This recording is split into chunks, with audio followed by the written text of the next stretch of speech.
Terima kasih Tan Sri Yang Dipertua yang sentiasa kelihatan muda. Masih.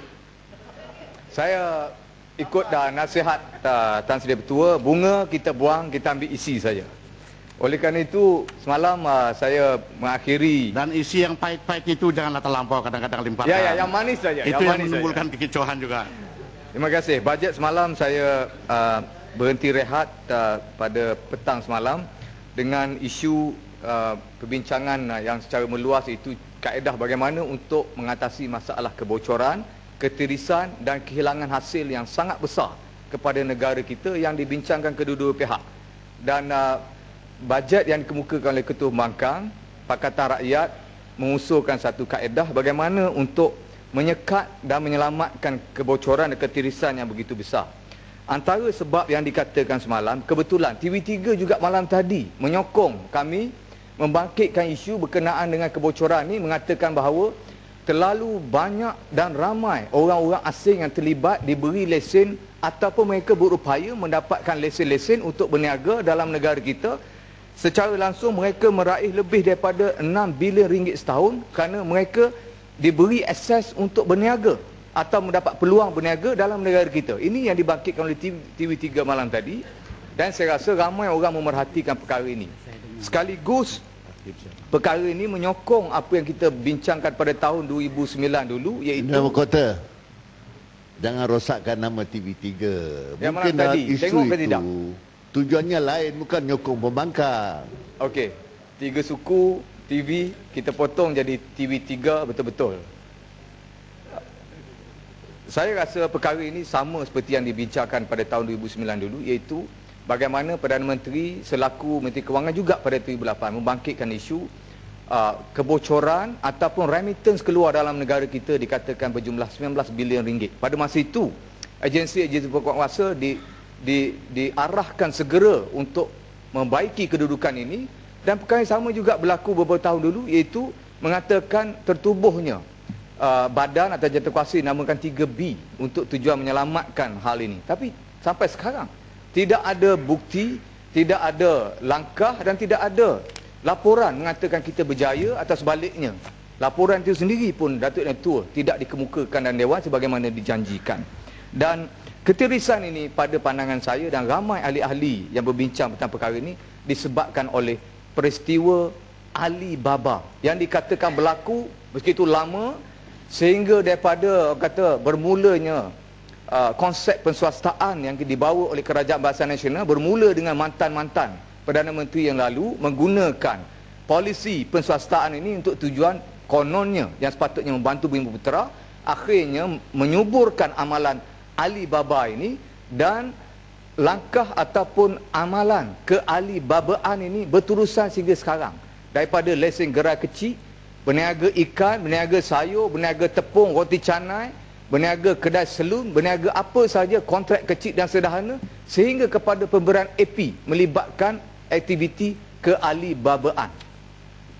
Saya rujuk kepada beberapa rakan-rakan yang berkaliber, yang mewakili kerajaan juga mengatakan anggaran bahawa aktiviti Alibaba ini meraih atau meragut sebanyak 30% daripada sumber yang ada. Sekaligus dia juga menggambarkan satu kebocoran yang begitu besar yang kita sendiri sokong, dan kebanyakan daripada aktiviti Alibaba ini sudah tentu disokong, diberi, dimanfaatkan dan juga diraih oleh orang-orang yang mempunyai kedudukan. Saya tidak mahu atas nasihat Tan Sri Yang Dipertua baru kejap tadi menasihatkan supaya yang pahit itu jangan disebut. Tetapi Alibaba ini perkataan yang memang sudah pahit daripada dulu sampai sekarang, lebih pahit daripada jadam lagi. Saya rasa perkara ini mesti diambil kira kerana pengalaman negara-negara Latin yang saya sebutkan semalam banyak mengatakan Alibaba ni sebenarnya aktiviti Alibaba sama seperti yang dikatakan Diablo de Pueblo. Dia kata syaitan yang duduk tunggu di pintu-pintu rezeki, yang syaitan ni lah sebenarnya yang mendapat faedah lebih besar daripada orang yang kedua-dua pihak pemberi dan penerima Alibaba ataupun yang mengamalkan Alibaba.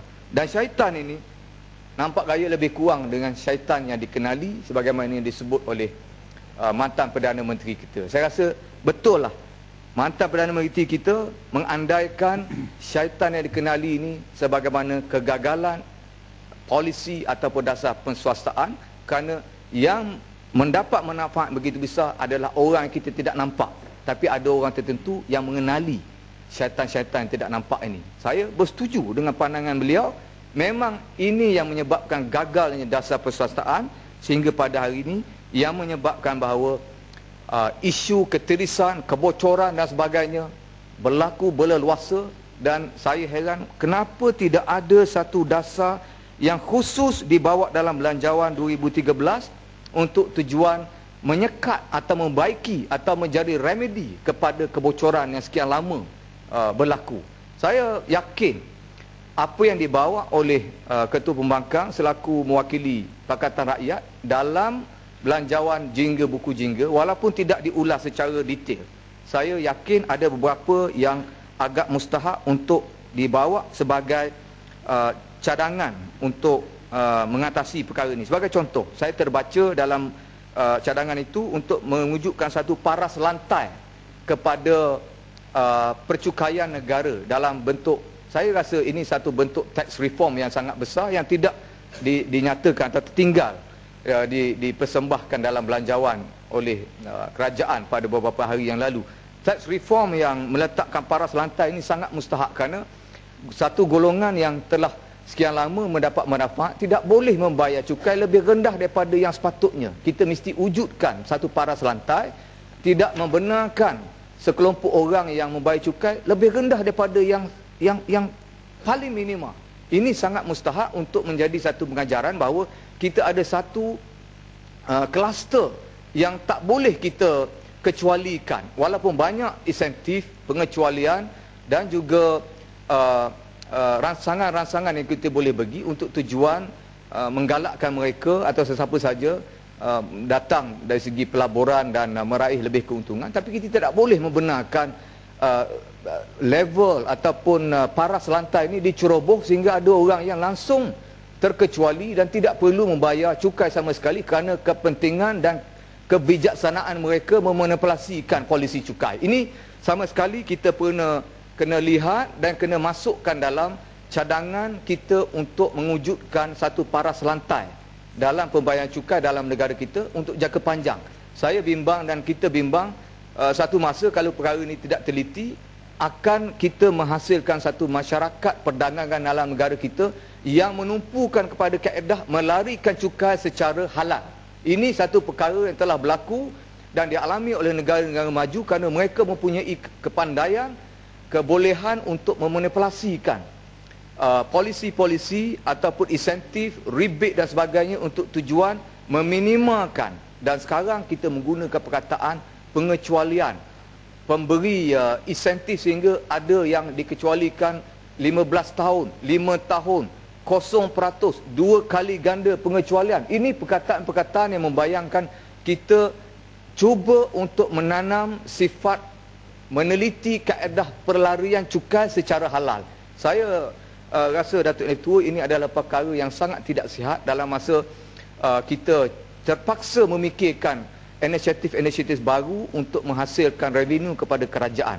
Dan saya rasa aspek untuk mencari sumber hasil baru kepada kerajaan, kepada negara, kepada yang akhirnya sepatutnya akan pergi kepada rakyat perlu diperbagaikan ataupun ditimbang. Saya merasa agak seronok apabila satu masa Perdana Menteri mengatakan akan wujud profession-profession yang masih belum wujud sekarang untuk masa akan datang. Ini juga bermakna akan wujud usaha-usaha ataupun perniagaan usahawan-usahawan yang pada masa sekarang belum wujud. Akan ada di satu masa akan datang akan wujud perkara-perkara ni. Tapi apa gunanya kita mencipta peluang baru atau mencipta profession baru tanpa memikirkan bagaimana kita boleh menyelamatkan atau mewujudkan peluang menghasilkan revenue kepada negara atas sumber baru itu. Dan saya tidak nampak ada cadangan ataupun ada inisiatif itu dibawakan. Kalau kerajaan boleh memikirkan bagaimana kereta hybrid digalakkan dan diberi insentif begitu besar untuk tujuan menyelamatkan alam sekitar, kenapa kita tidak boleh juga memikir bagaimana untuk menyelamatkan kehilangan hasil di masa akan datang? barangkali 10 tahun, 20 tahun atau 30 tahun akan datang, kebergantungan negara terhadap satu sumber tradisi akan lenyap. Dan ini menjadikan kita barangkali akan tidak punya satu kapasiti untuk mencipta peluang mendapatkan hasil yang baru untuk di masa akan datang. Dan dalam hal ini juga saya mohon supaya kerajaan kalau boleh mengisytiharkan bagaimanakah kejayaan dasar penswastaan yang dikatakan membawa banyak mehnah terhadap pencapaian. Saya rujuk kepada beberapa artikel yang dikeluarkan kebelakangan ini yang nampak gayanya memberi gambaran bahawa perlu ada satu kajian terhadap keberkesanan konsep atau polisi dasar penswastaan yang telah dijalankan atau didokong oleh kerajaan selama 20 tahun lebih. Perlu ada satu penelitian sama ada kita perlu panjangkan, berhenti segera, ataupun kita perlu lakukan sesuatu sebelum keadaan begitu terlambat. Datuk Yang Bertua, saya juga ingin membawa isu berkenaan dengan hal ehwal kebajikan penabung-penabung, terutamanya penabung yang berhasrat untuk mengerjakan rukun Islam yang kelima, iaitu mengerjakan haji, sebagaimana yang dikatakan diwajibkan ke atas semua orang Islam yang mempunyai syarat-syarat tertentu yang telah mencapai qualification tertentu. Dan antara kedudukannya sekarang ialah di mana menteri yang menjaga hal ehwal ini telah memaklumkan bahawa ada 300,000 rakyat Malaysia beragama Islam yang telah pun mencukupi syarat tetapi belum dapat mengerjakan ibadat tersebut kerana kekangan kota dan sebagainya.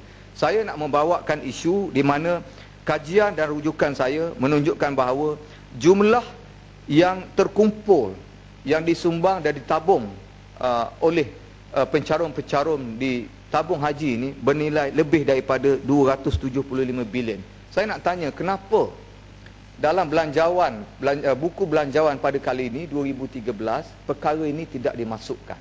Saya perhatikan muka surat 640 ke atas ada 8 laporan secara tradisi ini diberi, termasuk laporan berkenaan kedudukan akaun pencarum tabung haji. Ada dinyatakan dalam buku laporan, tetapi pada kali ini telah pun hilang. Tidak ada dalam laporan sebagaimana yang ada tradisinya untuk rujukan kita. Tidak ada.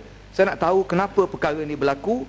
Adakah ini selaras dengan kedudukan untuk melihat ataupun memerhatikan apa yang berlaku pada tabung-tabung tertentu, termasuk juga dalam senarai itu kumpulan wang simpanan pekerja, tabung dana khas kepada perkhidmatan perguruan dan juga beberapa tabung lain. Nampak gayanya langsung tidak ada laporan pada kali ini berbanding dengan tahun-tahun sebelum pada ini. Dan Datuk Yang Bertua, saya nak tanya, sepatutnya tabung haji ini ditubuhkan, peranannya adalah untuk menjaga kebajikan rakyat Malaysia beragama Islam yang jumlahnya kata sekarang melebihi 15 juta orang di dalam negara kita. Dia menjadi satu tabung atau satu dana yang sepatutnya dana terbesar untuk tujuan melindungi dan memberi kebajikan kepada penabung-penabung. Daripada hasil dana terkumpul ini yang digunakan sekarang untuk pelaburan-pelaburan tertentu, saya yakin sepatutnya manfaat ini menjadikan seorang bakal haji itu dari tahun ke tahun menikmati faedah di mana kos untuk mengerjakan haji itu sepatutnya makin berkurang.